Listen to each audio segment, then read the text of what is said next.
Matapos ngang mag-collapse nito ni Dara sa kanyang legacy concert ay tila kinabukasan ay natauhan na nga siya.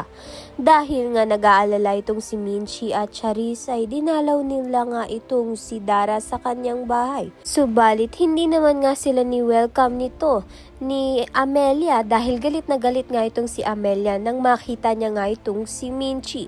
Ang mga dala nga ni Minchi na isda para nga dito kay Dara ay binuhos nga ni Amelia dito nga kay Minchi, kaya naman nga't napahiya nga itong si Minchi at lumayas na nga lang sila nito ni Charis.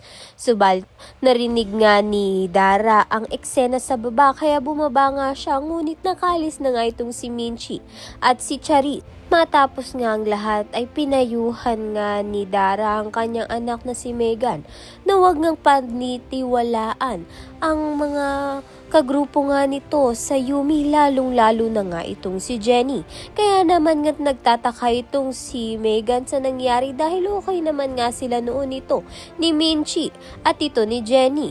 Sa kabilang banda naman nga winelcome nga ni Jenny itong si Dara at binigyan niya nga ito ng bulaklak.